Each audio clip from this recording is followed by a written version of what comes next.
Want to know the latest and hottest music hitting the airwaves? Don't be left out. Listen to the Golden State Media Concepts Music Podcast. It keeps you on the loop with everything you need to know from pop, rock, hip-hop, and the top 40. And we'll throw in news of your favorite artists, concert and tour dates, and so much more. Listen no further, because this is the gold standard in music podcast.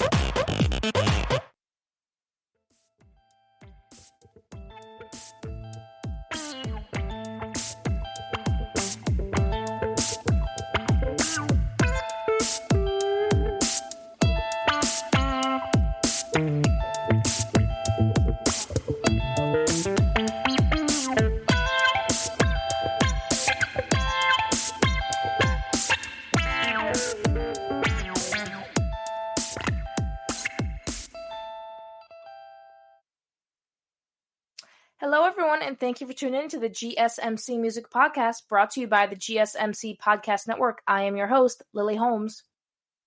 Today, we're going to go over a few things, starting with One Direction and how the 6-year anniversary of Zayn Malik leaving the band just passed. Then we're going to move on to Taylor Swift and how she is re-recording all of her old albums from her former record label. Then, no other than Prince of Pop, I'm going to give you guys a review of his newest album, Justice, and what I think of it. And if you guys stick around, which I know you will because you want to hear me talk, we're going to go over what I think about this week's Billboard Hot 100 Top 10 songs. Before we get into One Direction and all the glory that the band had, for those of you who don't know who they are an English-Irish pop band that actually formed on the UK version of the X Factor back in 2010, releasing their first single in 2011 that basically made them into what some people call this current generation's version of the Beatles.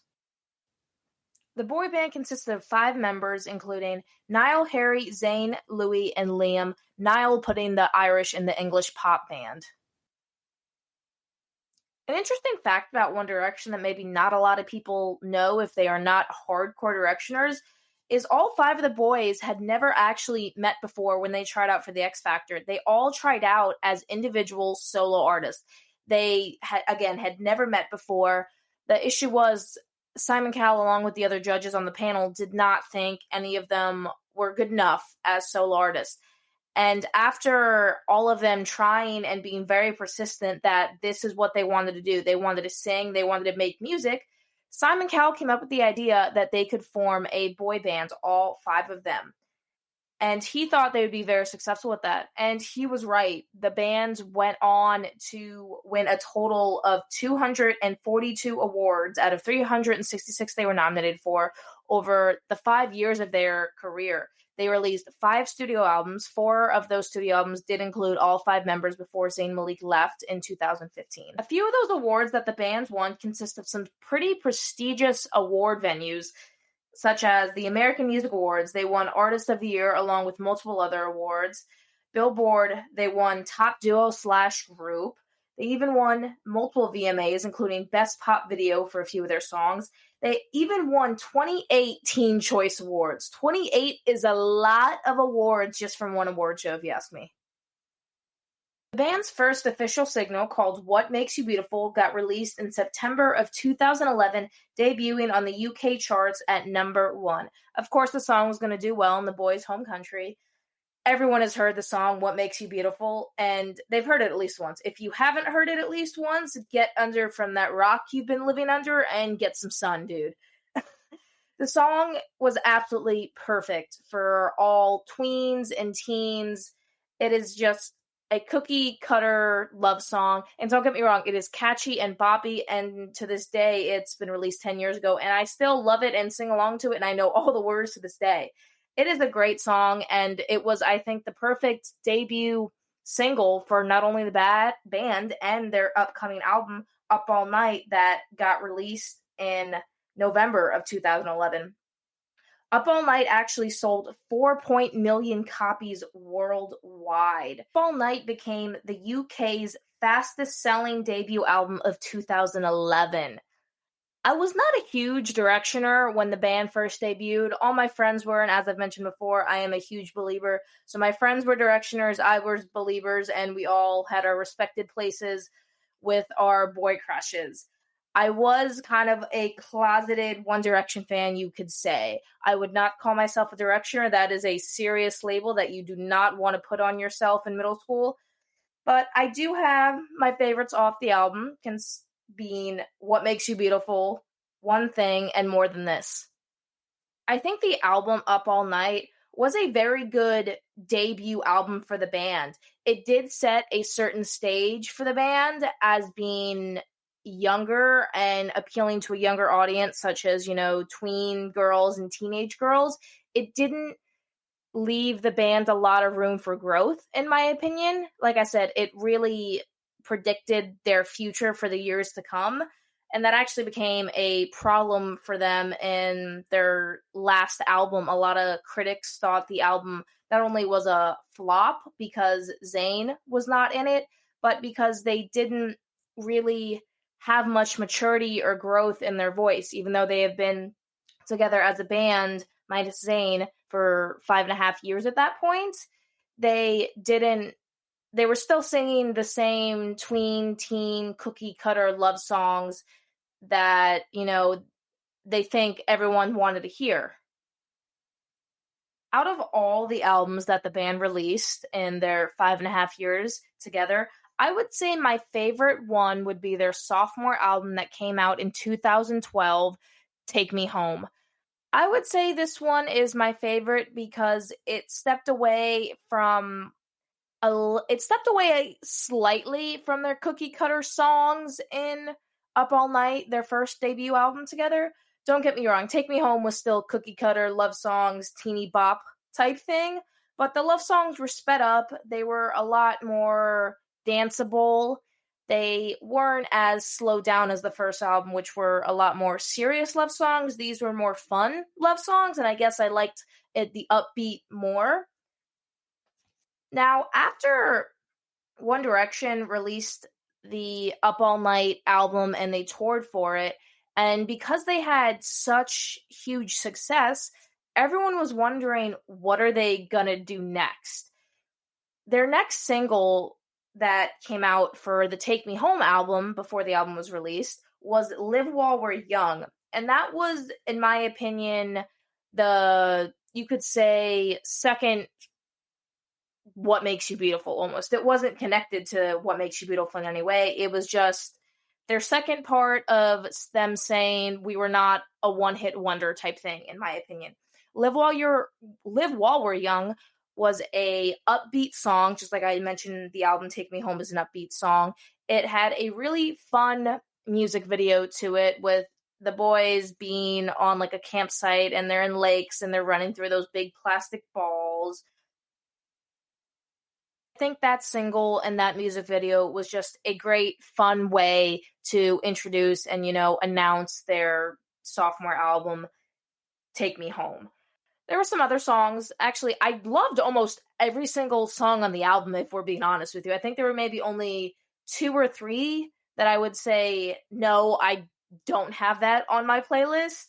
My probably second favorite song would be Loved You First, and my third one would be Nobody Compares. Again, these are really cheesy love songs. I am a sucker for cheesy love songs. I hate to admit it, but it's the truth. I've learned to accept it, so should everybody else around me.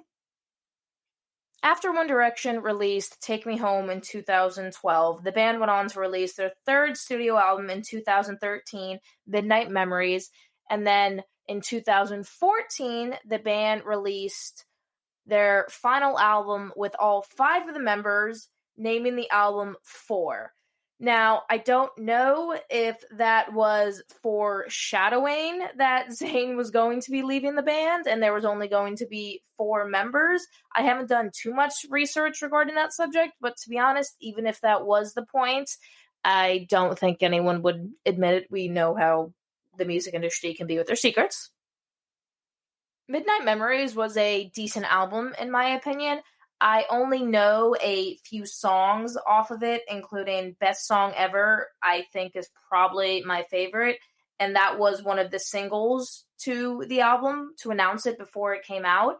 And that, I believe, did really, really well. That was an upbeat pop kind of song that really got everyone, again, excited for the upcoming album. I think the band did a very good job in picking what singles to release to get everyone, really hype for what the album was going to be like. And I also think the song was a decent predictor for the vibe for how the album Midnight Memories was going to be. It was definitely a more mature album from their last, not exactly in a lyrical sense, but you can hear their voices physically have changed, like the audio and how they're singing. I don't know if that's an age thing or if they were taking voice lessons or anything like that, but I think it showed maturity physically, which I think was nice because their fans were also growing with them. They were always attracting, new and younger fans, but their fans were also going, a lot of them started out in middle school, and as the bands got older and released music, the fans were also getting older and becoming more mature. So I think that was a good way of the band growing with their fans. Now, their last album together, or I shouldn't say their last album together, the last album of all 5 of them together, named Four, again, very odd. I don't really know the album too well. I believe my favorite song off of it is Night Changes, and the only reason I know that song is because it was being used frequently in TikTok trends, and I added it to my playlist. I actually get way too many of my songs for my playlist on TikTok and those trends. I should probably keep up with the charts a lot more. Get into the heartbreaking news of Zayn Malik leaving One Direction. One Direction was on tour in 2015 for their On the Road Again tour, and about 2 months in, Zayn Malik decided to leave, and according to CapitalFM.com, one of his representatives stated that he was having a lot of stress and anxiety and needed to pull himself away, which I understand.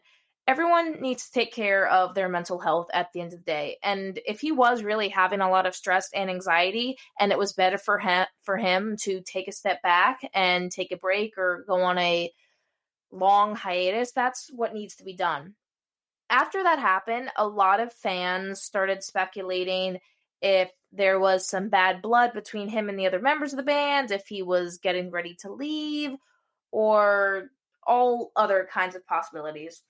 In March of 2015, again, March 25th of 2015, actually to be exact, which we just passed, celebrating 6 years since Zayn announced he was leaving, Zayn took to Twitter to say that he wanted to just be a normal 22-year-old, that he loved his friends, and he knew they would be best friends for the rest of their lives together, and he wished them the best and knew that they would do great things together as a band, even without him. Zayn wasn't exactly wrong about the band doing great things. After Zayn left, One Direction released their final album together called Made in the AM, which came out in 2015. The album still did phenomenal. It sold 2.4 million copies worldwide. Now, don't get me wrong, 2.4 million copies worldwide is a lot, but it is basically half of what their debut album sold, Up All Night, which, as I mentioned before, sold 4.5 million copies worldwide. So again, the album didn't do half as well. And you could attribute that to a few things. In my opinion, I think the band, I don't want to say overstayed their welcome in the music industry, but I think they tired a lot of people out with their repetitiveness of love songs. As I stated earlier, a few critics' critiques with their last album was that it just wasn't mature enough. So I think that is one of the reasons the album probably didn't do as well as their debut album. And I think another one of the reasons is simply because Zayn left the band. I still think the songs were good. To be honest, I couldn't notice Zayn was not there. But again, I mentioned before, I was never a hardcore Directioner. I have friends who could pinpoint exactly which member of the band was singing in each song, even if it was just humming. So again, I couldn't notice he was gone.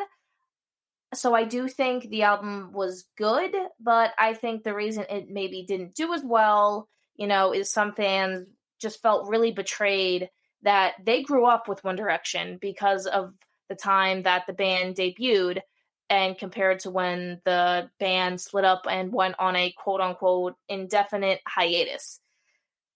Some people think that they knew they were gonna break up forever, but the band stated that they were just going on a break. It's been 6 years later, and they were all prospering in their own solo careers or their own personal lives, getting married or having children.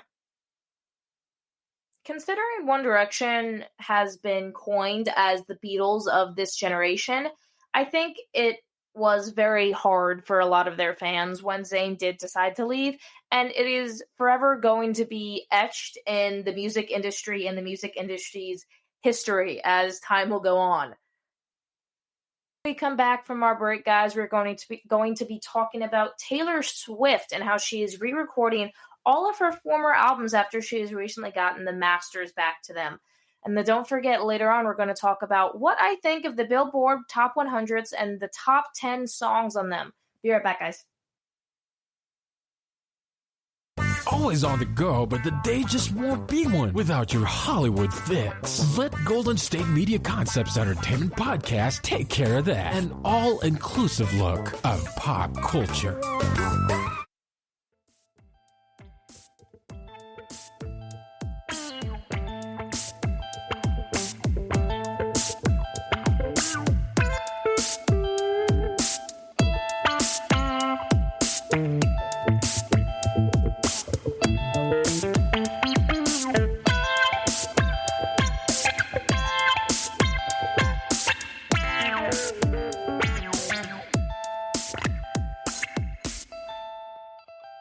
All right, everybody, welcome back. We just got done talking about the devastating breakup that was Zayn Malik leaving One Direction, and now we're going to get into Taylor Swift and how she's re-recording all of her former albums after getting the masters back to them. And don't forget to stick around later. We're going to talk about Billboard's Top 100 and what I think of their top 10 of this current week.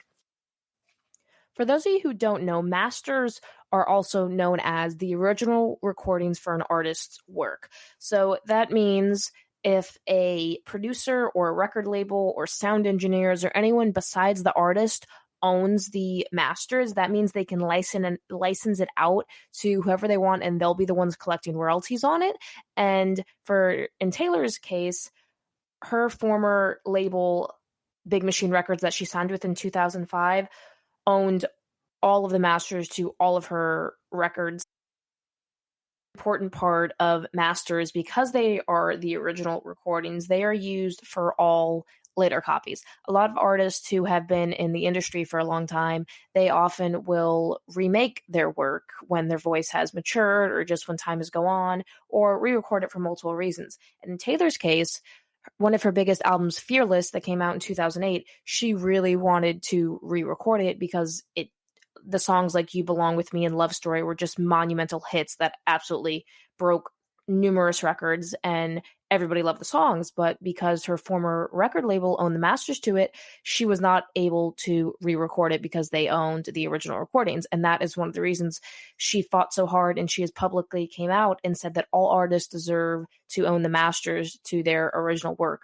Another important part of labels owning the masters to artists' work is, in Taylor's case, they also owned the rights to some of her quote-unquote vault songs. Vault songs are basically just songs that were recorded and never released to the public. And in Taylor's case, that was a big deal for her that she could not release them to her fans. So when she finally got the masters to her work, she released a vault song called You All Over Me featuring Maren Morris. She released it March 24th or March 25th, I believe, which is only like 4 days ago. And so that was a big deal for her to be able to release a song that she was basically told that she couldn't release because she didn't have the rights to it, even though it was her own work and she put so much time and energy into it.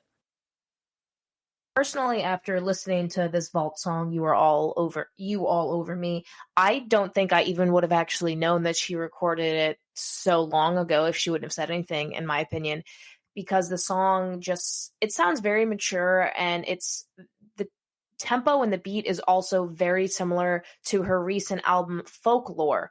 So I really wouldn't have known if she wouldn't have said that it was a vault song. I think it is very up to date with the maturity of her voice and her lyrics and everything she's recently released in regards to that. So I am very curious to know what the original vault song actually sounded like before, when she recorded it back in 2008. Re-recordings that Taylor is doing after she's gotten the masters to her former albums back, she's actually calling them Taylor's versions. So I think that's really interesting. I also think that she's almost implying that the songs, the original releases of them, not the original recordings, but the original releases from the album that came out in 2008 for Fearless and all the other albums, she, I guess, was not as happy with how they were edited. And I think that's probably why she's calling them Taylor's version now. So that way she has more control over it with the label she is currently in. And she's just a lot older now. I mean, back in 2008, that was 13 years ago. She was 17 or 18. So she didn't have as much control over her music as she does nowadays. So I think that's probably a big reason as to why she's naming it that. She announced in February that she was going to re-record all of her former albums, and she was dropping the updated lead single of Love Story on February 11th off the album Fearless. Love Story is probably one of my favorite songs off the album Fearless. Love Story is one of those songs that is just one of the greatest songs for my generation personally, even for those people who say that they don't like Taylor Swift for X, Y, and Z. When she hits that point in the song where she's like, "Marry me, Juliet," everyone knows the lyrics and everyone gets absolutely hype about it. It is a very exciting part after listening to the song. And no pun intended, but Love Story tells a story when you're listening to it. Even if you haven't seen the music video, I think you can envision what's going on. At least in my opinion, I can envision a story very well. And as I've mentioned before, I think that is a great predictor if a song is a good song or not, whether the song means to tell a story. I think everyone compiles a story of some sort in their head. Another song off the album Fearless that I am really looking forward to hearing in Taylor's version of the new recordings is You Belong With Me. That is another song that everybody knows by heart, even if they don't want to admit it. And if they're saying they don't know it, they are lying and they're just embarrassed by knowing it. I actually had a cousin who she replayed the song You Belong With Me, I think for God, like 5 years straight, like every day she'd be on the computer and she wouldn't wear her headphones. She'd be in the living room on YouTube and she would just play it over and over and over. And somehow I never got sick of it for some reason. My aunt actually got so sick of it. She said that she was having nightmares about the song. And if she heard it one more time, she was going to rip her ears off. Two of my favorite songs off the album Fearless are the album title track Fearless and 15. I'm really looking forward to hearing the re-recordings for these songs, especially the song 15, because Taylor stated before that she wrote the song actually about a friend in almost a real-life incident that actually happened to her. And when she wrote the song, she was only a few years older than 15, so I'm really curious to see if maybe she changes any of the lyrics in the song based off the original recordings, because it's almost 15, 16 years hindsight since the incident happened that she sings about. And I just really want to hear the maturity in her voice, because again, she was so young when she originally recorded it and released the songs. So I think that'll be really interesting to hear. And then Fearless, I'm a pretty big fan of that song, and it's what the album is called. I think that is a great song that she chose to name the album off of, and it's one, I don't know why, but I've just always sort of connected with it, and I think it has a good beat and a good tempo, so that's just personally something I'm really looking forward to hear in her new mature voice, and again, if she changed any lyrics to that song as well. When I first heard that Taylor was deciding to re-record her former albums, especially her biggest hit, Fearless, I was actually pretty excited to hear that. Not that I'm a huge Swiftie to begin with, but I think when artists re-record songs, like I mentioned before, it's a great way to show growth and connect with fans. Taylor Swift is one artist in particular that since she started out back in 2004, 2005, early 2000s, I'm not sure on the exact date, she has changed a lot when it comes to her music. She originally started out as almost a country singer, and then she went more country pop, and then pop, and she's now full pop indie, some people are saying, from her recent released album, Folklore.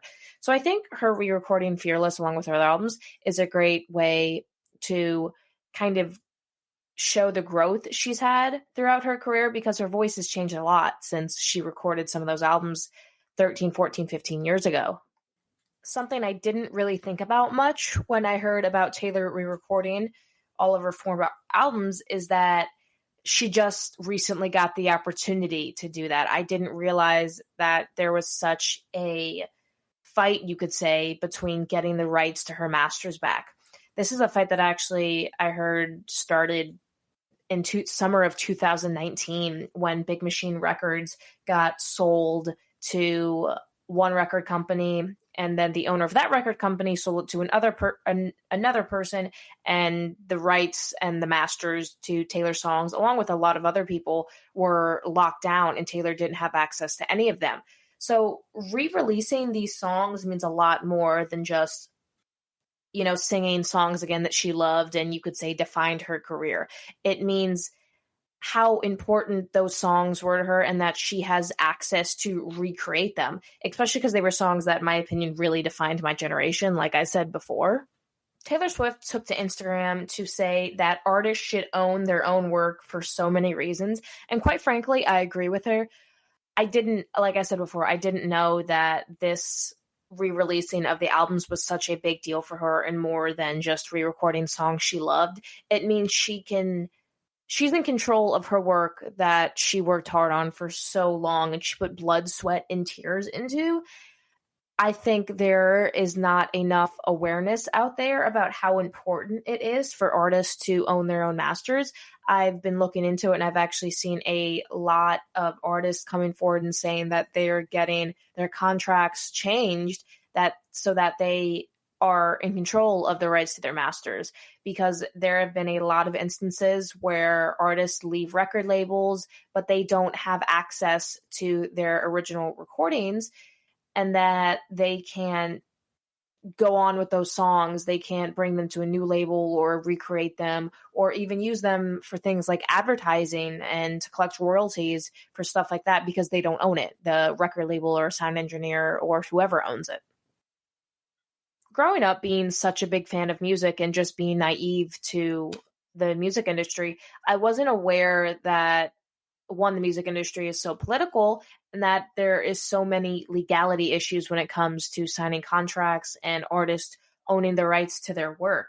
What I've learned is that it is very important for artists to own rights to their work, so that way they can take it with them wherever it goes. And it doesn't exactly matter if they had 5 writers help them write one song or if they wrote the song themselves.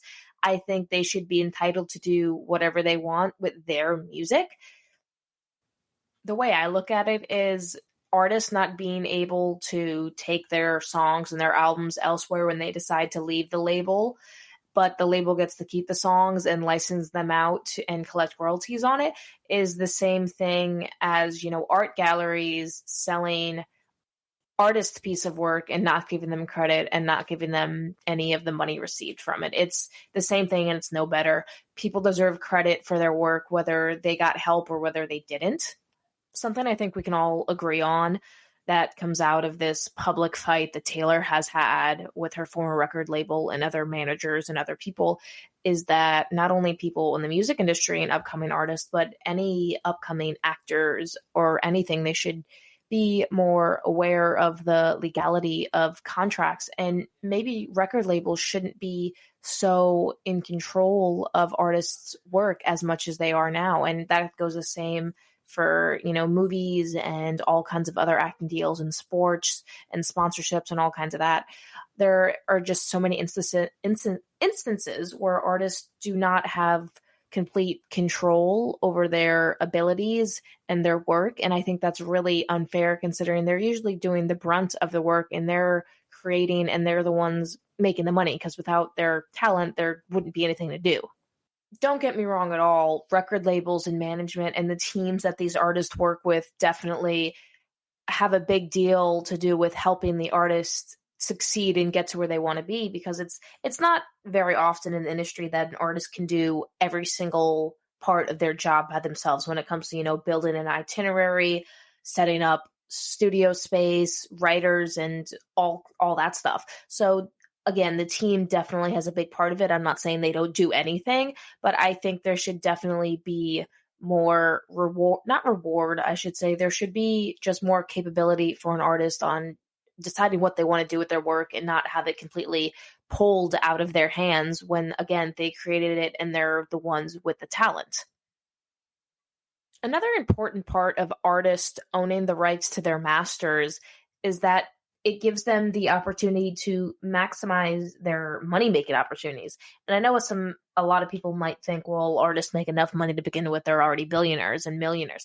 That's not the case for every single artist out there. For a lot of smaller artists who are just getting into the industry, they may not have a lot of money yet. They may have not made a lot of money. They may have had maybe a hit song that did very well, and they might decide to move on to another label. But if, say, their former label owns the masters to that song, but, you know, other companies want to, or other ads want to include that song and to, you know, get some recognition out and stuff like that, the artist isn't going to be able to make any money if they don't own the rights to it. They're not going to get the royalties from it. The label's going to get the former label's going to get the royalties from it. So it really is putting the artist into almost a rut to not being able to make money off their hard work.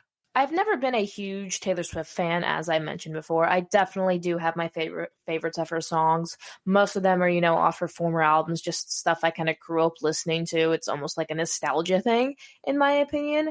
But I am looking forward to hearing her, you know, newest recordings of everything, especially my favorite songs like You Belong With Me and Fearless and 15 and that kind of stuff, and just, you know, looking forward to hear the maturity in her voice. And I am so curious to see if she changes lyrics, because that is a popular thing I've noticed that artists do when they re-record older songs, especially as they've gotten older and maybe their genre has changed, and that is definitely in Taylor's case. After the break, we're going to talk about the Prince of Pop, Justin Bieber, and his newest album, Justice. And I'm going to tell you guys what I think of all the songs, how I think the album did, how well the album did, and I'm going to rank you guys my favorite songs, which will be very hard for me because I love every single one of them. We'll be right back after the break. Tired of searching the vast jungle of podcasts? Now listen close and hear this out. There's a podcast network that covers just about everything that you've been searching. Hey! The Golden State Media Concepts Podcast Network is here. Nothing less than a podcast bliss with endless hours of podcast coverage. From news, sports, music, fashion, cooking, entertainment, fantasy, football, and so much more. So stop lurking around and go straight out to the Golden State Media Concepts Podcast Network. Guaranteed to fill that podcast itch. Whatever it may be. Visit us at www.gsmcpodcast.com. Follow us on Facebook and Twitter, and download us on iTunes, SoundCloud, and Google Play.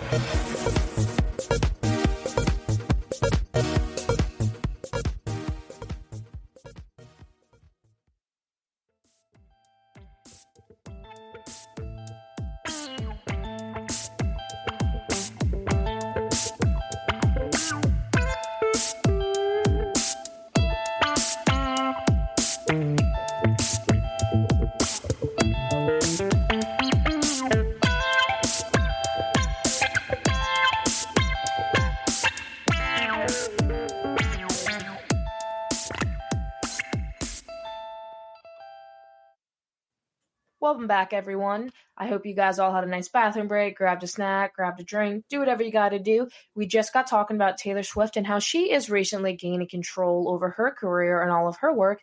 Now we're going to get into Justin Bieber and his latest album, Justice. Before we get into the statistics of the album and how well I think it did in my favorites, for those of you who don't know, Justice got released on March 19th of 2021 with 16 songs, and from March 19th to March 21st, 10 of the songs off the album took over the top 10 spots on Spotify's global debut songs list. All 10 spots were completely occupied from 10 brand new songs off the album. On March 26th, the Triple Chucks Deluxe version of Justice got released with 22 songs. It had collaborations with Lil Uzi Vert, DaBaby, Tori Kelly, and a lot of other anticipated collaborations that a lot of his fans, including myself, were looking forward to, and some people he had never even collaborated with before. The album has gone number one in 121 countries on Apple Music. It also held 3 spots on Spotify's US chart with Peaches, As I Am, and Hold On.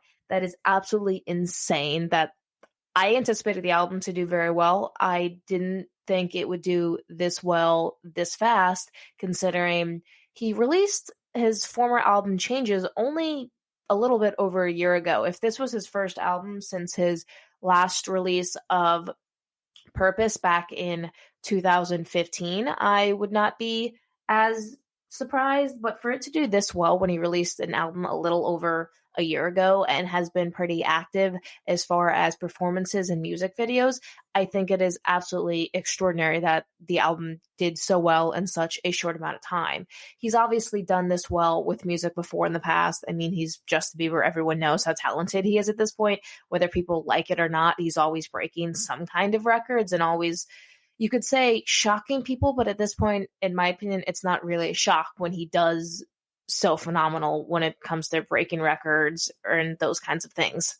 The album reached 1 billion streams on Spotify and is currently sitting at the number 6 spot on the iTunes charts. That is the deluxe version, Triple Chucks Deluxe, that is sitting at number 6 on the charts. The song that is actually doing phenomenally well that I predicted when I heard a snippet of it is currently the song Peaches. This song hit a new daily high of streams with 7.2 million. That is absolutely insane. It is also has been the fastest song to surpass 50 million streams on Spotify. Before the album came out on a few days before March 19th, Justin released a snippet of the song, and he also sang it on one of his Tiny Desk concerts on YouTube. As soon as I heard the lyrics, I actually said to my boyfriend, I was like, this song is going to do absolute numbers. I like the song. It is personally not my favorite off the album, but I just knew from hearing the lyrics it was going to do extraordinarily well, that it has a good beat to it, a good tempo. The lyrics are just, I shouldn't say relatable, but they're nice to listen to. Billboard actually predicted that the song is going to be one of the top songs of the summer, and I completely agree with that based on songs from the summers past, if you really think about it. Atlanta is the current highest city streaming the song. For those of you who have not heard the song yet, Justin mentions getting his peaches out in Georgia, and also peaches is Georgia's national fruit. I love the album, I really do. This is probably my favorite album he has ever released, being it's his 6th studio album, not including some unreleased songs and stuff like that. Something I was talking to someone about is they asked me if it's my favorite album of his, and I said yes, and they were like, well, you say that about every single album when it comes out because they've known me for a long time. So his next album release, I might say that the newest one is my favorite album as well. I can say that I dislike about the album is that it has an interlude. I have never been a fan of interludes, and quite honestly, I don't understand them. I think artists always have, their reasons for including interludes, and they all may be different. They all may be the same. They might be trying to make a point, or it might just be for some kind of aesthetic effect of hearing or sound. I'm not really sure. I just know if I'm listening to music, if, I'm working out, or if I'm in the car, or if I'm just preoccupied doing something else, but I have music playing in the background, and I'm really listening and I'm really getting into the music, and then, the song stops and it goes to the next one, and then it's a 1 to 2 minute interlude that really gets on my nerves. It just kind of kills the vibe, in my opinion. So I think that is really the only thing I do not like about the album, which is the interlude. Again, it just does not, the whole point of interludes is something that has never really made sense to me.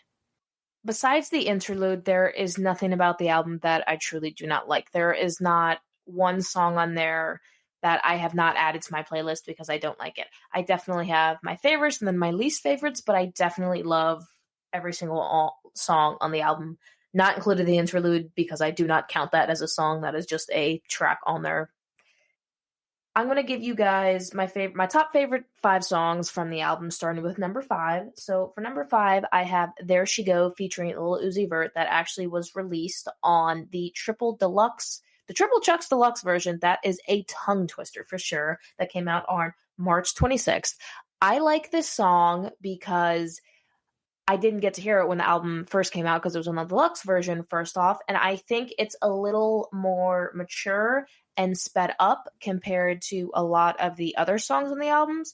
Almost the entire album are, I would say, slowed down pop love songs. And like I mentioned before, I love love songs and I love pop songs. And this is a sped up, you could say, mature version of a love song. It is more a, I would say, infatuation love song compared to, a passionate love song. And it is just more sped up and has a happier beat and tempo to it. After There She Go at number 5, we have Lifetime coming in at number 4, that was also released on the Triple Chucks Deluxe version of the album. I really like this song for a few reasons. I'd say number 1, it is 3.5 minutes long compared to a lot of the other songs on the album are only between 2 and 3 minutes long. So it was nice that this song was just longer. There's more to listen to for a longer amount of time. So that's a reason I like it. And the song is very much a slow down love song. I do love love songs, and I think the song is also very relatable. He says a lot of things in the song about how some people come into your life for a reason and some people come into your life for a season. And I think that is just relatable to me because I've been in a long-term relationship. So hearing, slow down love songs like that, again, is just relatable. And I think that's relatable for a lot of people, especially because a lot of his fans are around the same age as me, if not older, and they are probably going through similar stages of life as they're realizing that not everybody you meet stays in your life forever. Some of them truly only come in your life for a season, and some people do stay in your life for a reason. Not to be repetitive or rhyme with him. So I think that is another reason why I really like the song. It is just very relatable. Smack dead in the middle at number 3, we have Too Much, which is the first track off the album. I really like this song kind of for the same reason that I like the previous song, number 4, Lifetime. It is a slowed down love song. I think it is a definitely hyperbole of, how people feel about their partners, but I also think it gives a good representation of, how sometimes people really feel when they're in a relationship. Again, it is definitely a hyperbole of a lot of things, but it also talks about, the little times that you might feel like you're crazy in a relationship, but it's just how you're feeling and the moments, do pass.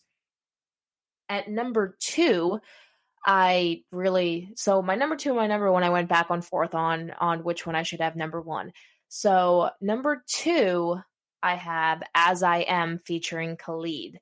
This song is really one of my favorites off the album. One of them being it is definitely upbeat and sped up, and it has a really good tempo. And there's not a lot of, as I mentioned before, upbeat songs on the album because they're mostly slowed down love songs. This is a sped up love song, just like number 5, There She Go, but it is not as infatuation. As I Am is more, you could say, passionate, like I, said, There She Go was not. So that's why I really love As I Am. It's just, it's a nice, you could say, weight off your shoulders type song. Like when I listen to it, and especially when I get to like the middle of the song, after Khalid comes in and everything like that, when I hear it, it really is just like a weight off my shoulders. That is the best way I can describe when listening to it. At number 1, it is my absolute favorite song off the album, is Ghost. I really like this song for similar reasons that I like number 2, and is some of the reasons I went back and forth on if it should be number 1 or number 2, is because it is sped up. Even though the song is sped up, it actually has more, you could say, depressing lyrics. I'm sure a lot of you have seen this meme before, but it's a big black house next to a very bright and pink purpley house. And you could say the black house would be the lyrics and the bright pink house would be the beat. This song has a great upbeat, sped up motion to it that really makes you want to dance and move around and stuff like that. But the lyrics are, unfortunately about losing someone close to you and someone you care about as if they've passed away. So I've lost a lot of people in my life that I care about, so I think that's probably one reason I really enjoy the song. And then the other part of me just really loves the upbeat, sped up tempo of it, because not many of the songs on the album are. And I'd say a lot of Justin's original music that I grew up with, especially his album Believe and even My World, are more dance songs and things you want to move around to. But as he's gotten older, he's definitely slowed things down a lot, and it's still pop, but it's just slowed down more. And I do love slow songs, but I also love songs that make you could say, happier and just have I shouldn't say a better rhythm, just have a more uplifting rhythm to it. So that's why I do like Ghost. And again, I do relate to the lyrics. I have 2 songs that did not make my top 5 list, but have honorable mentions. The first one being the popular song I've mentioned before that is doing so well, Peaches. I think the song is really great. Like I said, it is not one of my favorite songs off the album, hence why it's not on my top 5 list, but I think the song is really just comfortable and fun to listen to. I really like the lyrics. It's really in touch, I think, with some of his, you could almost say, his original hit Baby.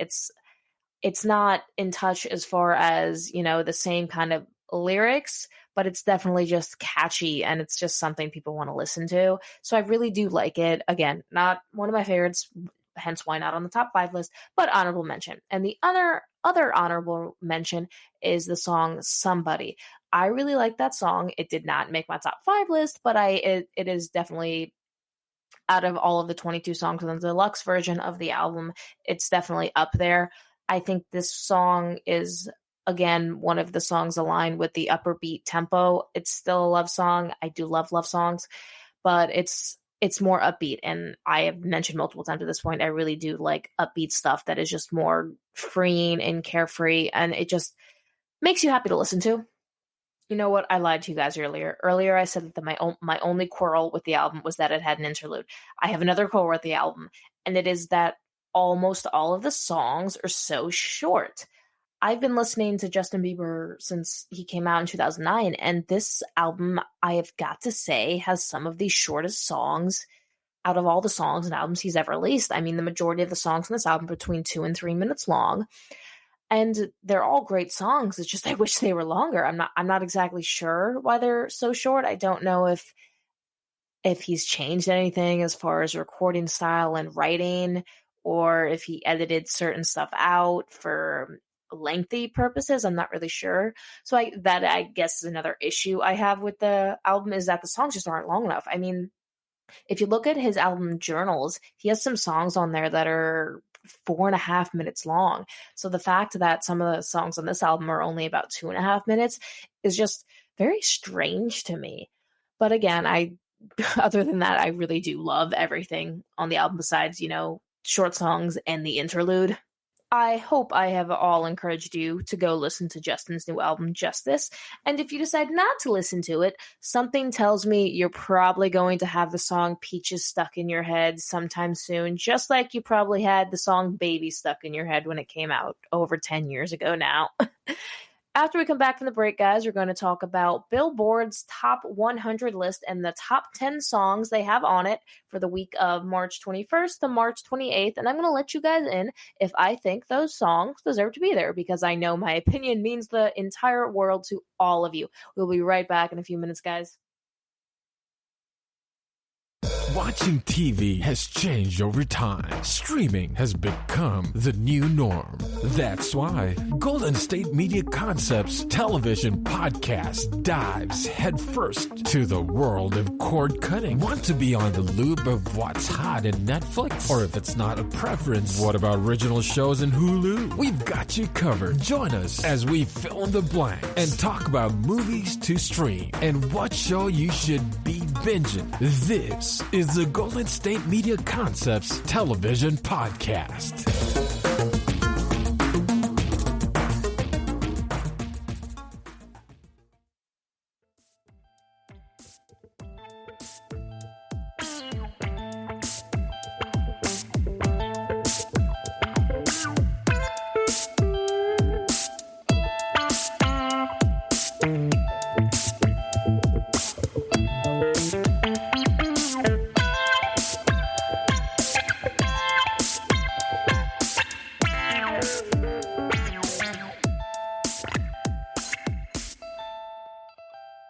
Welcome back, everyone. I hope you had a fantastic break while you were gone and you're ready to listen to me talk some more. We just got done talking about Justin Bieber's new album, Justice, and now we're going to get into Billboard's Top 100 and their current top 10 list for the week of March 21st to March 28th. I'm going to let you guys know what I think about the top 10 songs, if I think they should be there, and if there are any other songs that I believe should be in the spots. Always think is really interesting when I'm looking at Billboard charts, iTunes, Spotify, all kinds of, current top playing songs and albums and music. There's usually times where I don't know about half of the songs or even artists and, maybe the top 10 or top 100 or something like that. And I always think it's interesting how artists and the songs get to those spots. Because there's been a lot of times where I'm sure everyone knows there'll be a song that's at number one and you've never even heard of the artist and you never hear from them again. If you really think about the song Fireflies by Owl City came and went very fast. I mean, personally, I could not name any song by Owl City beside Fireflies. They are kind of one-hit wonders. So I always think looking at like Billboard charts and Spotify charts and iTunes and stuff like that is... I don't know if I would exactly ever say if it's a good indicator of what's really popular in music nowadays.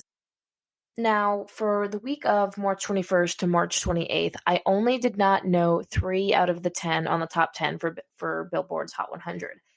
But something that really surprised me is I did not even know that Bruno Mars was back making music. And he's actually on this list. So let's go ahead and get into the top 10, starting at number 10. So number 10 on the list, we have Wants and Needs by Drake featuring Lil Baby. To be honest, I was a little surprised that I saw Drake's name on this list. I have not really heard about Drake making new music in a while. I have heard more about his personal life than his work side and, his music. And I think really the only reason he's even on this list is because the song is featuring Lil Baby, and Lil Baby, I think, is doing very well in his career as of late. He's became very popular. I listened to the song. It's okay. It's a little different than I think what I'm used to listening when it comes to Drake and the kind of music I've heard from him over the past 10 years. It's a lot more slowed down than I think some of his other rap, and I don't think it's something people exactly want to listen to as far compared to, some of his original songs like One Dance and stuff like that from a few years ago. Again, I really think the only reason this song is even in the top 10 is because Lil Baby, personally, I'm not saying the song is bad. It's just not one of my favorites compared to some of his other songs in the past. At number 9, we have 34 plus 35 by Ariana Grande. I definitely see why that song is in the top 10. I'm actually a little surprised that it is not higher up on the top 10 list. The only thing I can say is I like the remix of the song better with Doja Cat, but I still like the original very well. At number 8, we have Mood by 24 Karat Golden featuring Ian Dior. I really, really like this song from the moment it came out. It's I think it's going to be a big hit in summer, personally. It is definitely a huge summer song. It's a feel-good song. It has a great beat. It has fun lyrics. Again, this is another song that I'm a little surprised that it's not higher up on the top 10 list.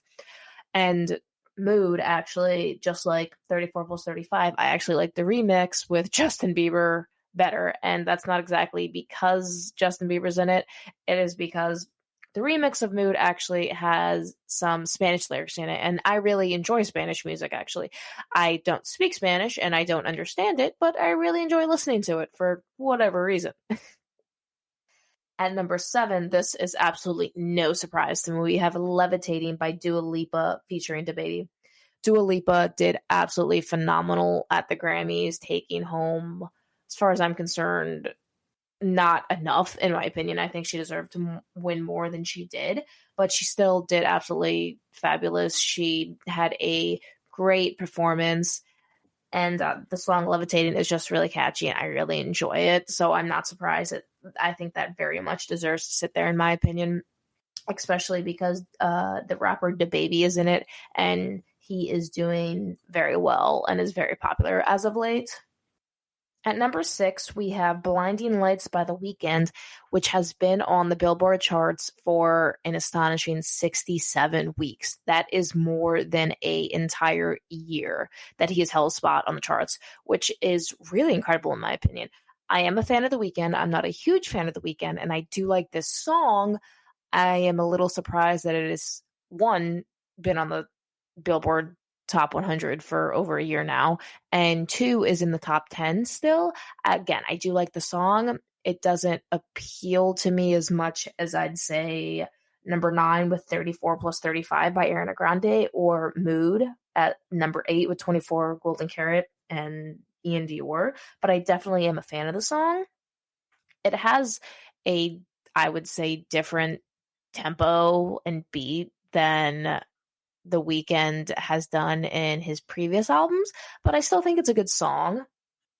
At number 5, we have The Weeknd again, Save Your Tears. This song, I think it's a pretty good song. I think it is more in touch with what people are used to hearing from The Weeknd when he first came out with his music, or I shouldn't say first came out, when he first got popular back in like 2013, 2014. I think Save Your Tears is more similar to songs like Often and that kind of stuff. So I believe that's why it's on the Billboard top 100, and especially is pretty close number 1 at number 5. So again, it's a good song, and I think it's more in touch with his original roots compared to Blinding Lights. At number 4, we have What's Next by Drake. This is a song I personally am not a fan of, and I would like to see maybe other songs on the chart compared to, or other songs in the top 10 compared to this. I'm not as much of a Drake fan as I really used to be, so I guess that's why I really don't like the song. It's, once I hear about artists and what they do outside of, the music industry, if I don't exactly agree with it, I kind of have a hard time listening to their music and enjoying it. A few songs that I think maybe would hold a better place on the top 10 for Billboard instead of What's Next by Drake would probably be, we have Ex Best Friend with Machine Gun Kelly featuring Black Bear, that is currently sitting at number 28. I personally like that song better than What's Next by Drake, but apparently, not a lot of other people do. But if I could substitute it, it would be maybe for that. Another song that I'm surprised isn't higher up on the top 100 and not even in the top 10 would be Better Together by Luke Combs. I'm still hearing that song everywhere, and the fact that it's sitting at number 44 is kind of odd and surprising to me. And then also at number 64, we have Body by Megan Thee Stallion. I really think that song would be higher up than 64, and I also would think it would be sitting at the top 10. So that's another really surprising thing for me. At number 3 in the top 10, we have no other than Driver's License by Olivia Rodrigo. I know you guys heard me talk about her a lot in my previous episode. I think this song is doing just fine where it is. I'm surprised that it's still not at number 1, to be honest, but I'm not surprised that it's still doing so well at number 3. I really do enjoy the song, and it's still trending a lot as far as social media goes, and it's just a great song in general. So I personally agree with that. I think it should stay there. At number 2, we have Leave the Door Open by Bruno Mars and Anderson .Paak and Silk Sonic. As I stated before, I really didn't even know that Bruno Mars had came out with any new music lately. So when I saw this was on not only the Billboard Top 100, but was in the top 10 and sitting at number 2, I was really blown away. I've always been a fan of Bruno Mars. I wouldn't say I'm a huge fan, but all like 24 Karat Gold and all those kinds of songs that came out a few years ago, those are some of my favorites. Marry You, Beautiful, all those, they are phenomenal songs, and I've always been a huge fan. This song, Leave the Door Open, I think was a little different than what I'm used to hearing. The only songs I ever really knew by Bruno Mars were the ones that were played on the radio, so I am not too familiar with his discography. I can't even say the word. With how different his music varies. I really only knew that, the songs that were sent to radios and that were played a lot and were more pop and were hits. In my opinion, this is different than what I'm used to hearing him work with. I think one of the reasons the song is sitting at number 2 is because he has not been too popular as of late. So a lot of people were probably very excited to hear him coming out with music again. So that's most likely why it's sitting at number 2. At number 1, we have Up by Cardi B. This song is currently trending a lot on TikTok. I have heard it not only on TikTok, but a lot of other places and almost everywhere I am when I am out in public, the rare times nowadays in the COVID era. I think Cardi B is a really, really talented person, and I think she's breaking a lot of barriers that people are afraid to break when it comes to women in music. So I think that's awesome. I'm a little surprised the song is sitting at number 1. I think that can be largely attributed to its current popularity on TikTok. There are a lot of trends going on TikTok where people are using this song for all kinds of things. And the more people using it, the more recognition it gets, the more people start streaming it to hear it because they like it. I think that's why it's sitting at number 1. I do think Cardi B deserves to be within the top 10 for sure. This song, personally, I don't know if this specific song should be at number 1, but it is. So that is what that is with that one. Something I think is very interesting right now is if you compare the Billboard charts with the current iTunes charts, there is only 1 or 2 similarities. I think ever since I was younger, I've always thought that was very interesting when I would use iTunes or Apple Music compared to Spotify, or if you look at Billboard charts or iHeartMedia charts or anything like that, there's a few similarities, but there's always going to be, I think, more differences than stuff that is the same. And you always got to think about, it's like, well, which one is quote unquote correct? And that's the thing. None of them you could say are correct. One person who's number 1 on the Billboard chart might not even have a spot in the top 10 or top 50 or top 100 on the iTunes chart, or vice versa with Spotify or iHeartMedia or anything like that. So I think that shows that popularity is just it just depends on what platform people use more of when it comes to music, because there's a lot of different ways people can stream things nowadays. And that's why I think personally it's hard for when it comes to award shows if they look at most streams, because a lot of things will be like, oh, most views from YouTube or most streams off Spotify. I mean, just because someone had the most streams on Spotify doesn't mean that they had the most streams on YouTube. So I think the charts are always not the most accurate as far as what is, the best right now, because the best is just a very subjective term and not everyone is going to agree on it. Something interesting I found out of how Billboard actually puts their charts together is they have a mixture of song sales, album sales, and streams, and that's how they put, the songs and the artists and the albums at a certain number on the charts. And if the stream comes from a paid subscription, it holds more of a higher weight compared to maybe services that are free subscriptions.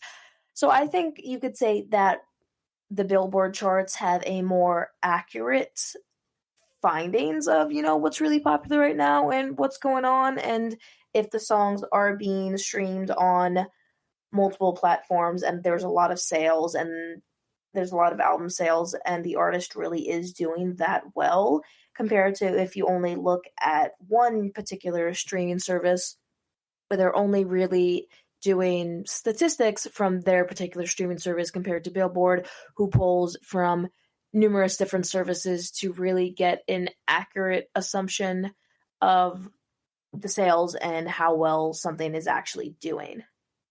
At the end of the day, it doesn't really matter per se if a song that you like is on the Billboard charts or Spotify or iTunes or whatever chart.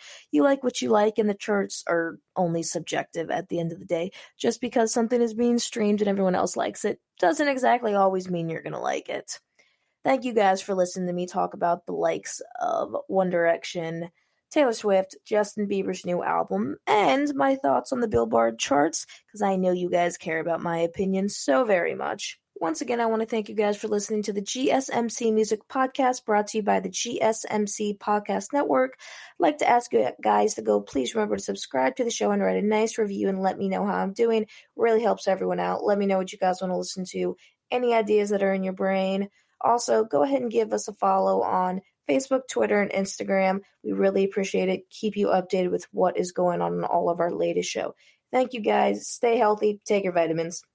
You've been listening to the Golden State Media Concepts Music Podcast, part of the Golden State Media Concepts Podcast Network. You can find this show and others like it at www.gsmcpodcast.com. Download our podcast on iTunes, Stitcher, SoundCloud, and Google Play. Just type in GSMC to find all the shows from the Golden State Media Concepts Podcast Network, from movies to music, from sports to entertainment, and even weird news. You can also follow us on Twitter and on Facebook. Thank you, and we hope you have enjoyed today's program.